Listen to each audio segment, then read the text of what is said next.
로벅스만 팔아서 학생들 코 묻은 돈만 벌겠다는 게 아니라 로블록스를 하나의 거대한 글로벌 소셜 플랫폼으로 만들겠다는 의지가 있는 사람입니다. 근데 요즘 보면 욕을 거의 뭐 바다 거북이만큼 수명 늘어날 정도로 먹고 계시더라고요. 네, 로블록스는 뭐 말이 필요 없는 10대들의 국민 게임이죠. 제 지인 중에 고등학교 교사하는 형이 한 명 있는데 수업 시간에 막 화장실 가서 30분 동안 로블록스 하고 돌아오고 이런 애들도 있을 정도로 인기가 정말 장난이 아니라고 합니다. 우리나라에서도 요즘 학생들이 게임을 하면 거의 다 로블록스 아니면 발로란트 쪽이라고 하더라고요. 로블록스가 그리고 팝업 같은 거를 은근히 많이 하는데 뭐 백화점에서 팝업을 했다 하면 이제 학부모님들이 애들 손을 잡고 오픈런을 해서 정말 말도 안 되게 어마어마한 매출이 찍히는 그 정도로 한국에서도 브랜드 파워가 엄청나다고 합니다. 근데 주가만 보면 거의 뭐 서비스 종료가 다가오는 그런 수준인데 최근 1년 동안 고점 대비 거의 70%가 넘게 빠졌어요. 만약 100달러 위에서 잡았다면 지금 거의 로블로 맞은 그런 느낌일 정도로 너무 많이 빠졌는데 심지어 이번 실적 발표에서는 연간 가이던스를 아예 포기해버리는 그런, 저도 주식하면서 이런 걸 처음 보거든요. 그래서 왜 이 사단이 났을지, 과연 회복은 가능할지 한번 간단히 분석해보도록 하겠습니다. 먼저 로블록스 사업 구조를 간단히 소개해드리면 로블록스는 쉽게 얘기해서 게임계의 유튜브 같은 게임이에요. 거의 플랫폼에 가깝다고 할 수 있죠. 이게 좀 재밌는 부분이 로블록스가 게임을 전부 만들어서 유저들한테 파는 게 아니라 개발자들이 로블록스 스튜디오라는 툴로 게임을 만들어서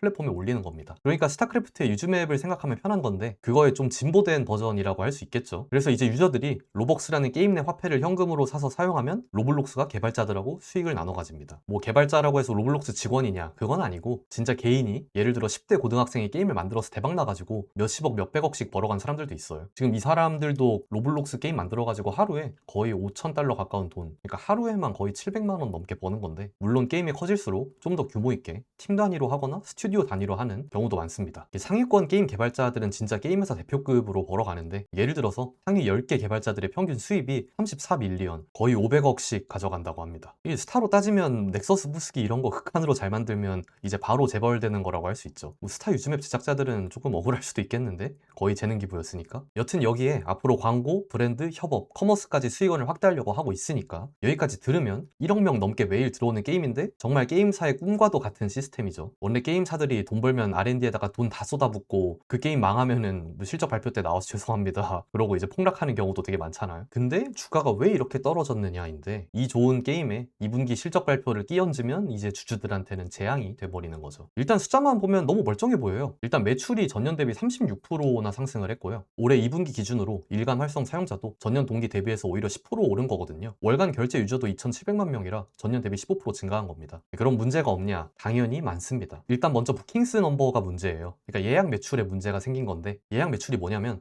로블록스는 유저가 로벅스를 샀다고 바로 매출로 인식하지 않거든요. 유저들이 로벅스라는 게임 내 화폐를 충전하면 뭐 하루 이틀 만에 다 쓰는 게 아니라 27개월에 걸쳐서 쓴다고 로블록스에서 발표를 했거든요. 그래서 매출도 27개월에 걸쳐서 인식하는 건데 이 숫자가 8%밖에 증가하지 않았습니다. 뭐 그래도 오른 거 아니야 라고 할 수 있는데 2025년에는 연간 성장률이 55%였습니다. 뭐 쉽게 말해서 돈 쓰는 게 줄어든다는 신호가 보인 건데, 아무리 2025년도가 로블록스한테 황금기였다고 해도 지금 전 분기 대비해서는 오히려 10% 하락한 거니까 빨간불이 켜졌다라고 판단을 한 거죠. 뭐 조금 과장하면 지금 과거에 자신과 싸우고 있다고도 할 수 있는데, 작년에 스탠다드가 그냥 너무 올라가 버렸어요. 대박 게임이 너무 많이 터진 건데 스타로 따지면 벌처 컨트롤이랑 탱크 디펜스가 작년에 다 나와버린 거라고도 할 수 있습니다. 이게 작년에 나온 히트작 중에 하나인데 그로우어 가든이라고 정원 키우기라는 아주 건전해 보이는 게임입니다. 그래서 25년도 분위기는 다들 와, 이게 진짜 천조국 국민 초딩 게임의 힘이구나, 로블록스가 다 먹겠구나 하면서 주가를 먼저 하늘로 보내버린 건데, 지금 보니까 이제 그때가 정점이었던 거고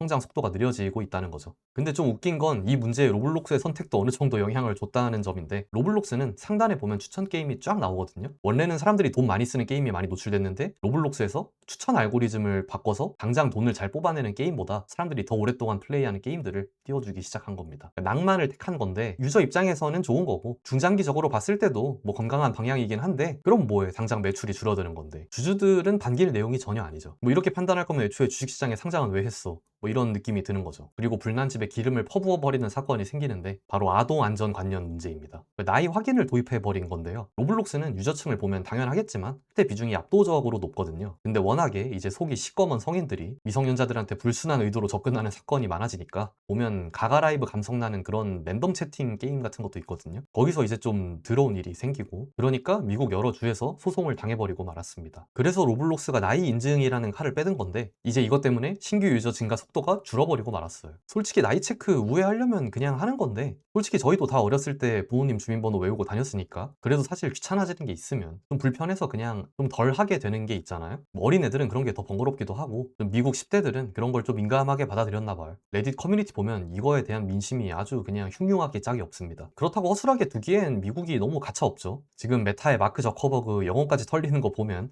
어린이 안전 관련해서는 거의 성역법에 가깝기 때문에 뭐 안전 규제를 강화하면 유저들 불만이 나오고, 완화하면 미국 정부랑 부모님들이 찾아오고, 어느 쪽으로 가도 지뢰가 하나씩 박혀있는 그런 상황이라고 할 수 있겠습니다. 그럼 지금 이런 대환장의 시대의 중심에 계신 분이 누구냐? CEO는 바로 이분인데요. 데이비드 바수치키라는 분인데, 공동 창업자시기 때문에 나름 창업자 소울이 이제 흐르시는 분입니다. 이분이 야망은 거의 뭐 일리네어 레코즈 뺨치게 장기적으로 자기네가 전 세계 게임 콘텐츠 시장의 10%를 먹고 로블록스를 10억 명의 사람을 연결하는 플랫폼으로 만들겠다고 자주 이야기하거든요. 뭐 로벅스만 팔아서 학생들 코 묻은 돈만 벌겠다는 게 아니라 로블록스를 하나의 거대한 글로벌 소셜 플랫폼으로 만들겠다는 의지가 있는 사람입니다. 근데 요즘 보면 욕을 거의 뭐 바다 거북이만큼 수명 늘어날 정도로 먹고 계시더라고요. 메타의 CEO인 랩틸리언이랑 여러 점에서 겹쳐 보이는 부분이 있긴 한데, 실제로 이분이 마크 저커버그처럼 유저들이랑 직원들 사이 평판이 매우 안 좋은 편입니다. 옛날엔 좋았는데 최근에 안 좋은 의미로 실언들을 여러 번 하시면서, 근데 그래도 앱스타인이랑 합성해 놓은 건 좀 너무하긴 하네요. 여튼 한국이었으면 벌써 나락가서 악인전에 올라왔을 정도로 뭐 이렇게 사고를 많이 치셨다 보니까 글래스도어라고 미국판 블라인드 같은 사이트에서 CEO 지지율이 50%에 겨우 걸치는 수준입니다. 보통 좋은 회사들은 못해도 65% 정도는 넘기는 게 디폴트 값이긴 한데 말이에요. 리사스 이런 사람들은 90%가 넘고요. 참고로 마크 저커버그는 CEO 지지율이 33%입니다. 거의 요즘 트럼프 지지율보다도 낮은 기염을 토하고 계십니다. 33%면 탕비실에서 직원들 때리는 거 아닌가? 아무튼 대체 로블록스 CEO가 무슨 실수를 했냐? 이분은 일단 마이크를 쥐어주면 좀 곤란한 상황이 많이 생겨요. 작년에 로블록스에서 벌어지는 아동 성범죄 관련해서 인터뷰를 했는데, 이분이 이건 그냥 문제가 아니라 오히려 기회다 라고 얘기를 해서 엄청난 논란이 되고, 미국 레카들 선정 꼭 물어뜯어야 하는 사람 1위 그런 느낌으로 욕을 엄청 드셨습니다. 물론 이 사람이 사페도 아니고 맥락상은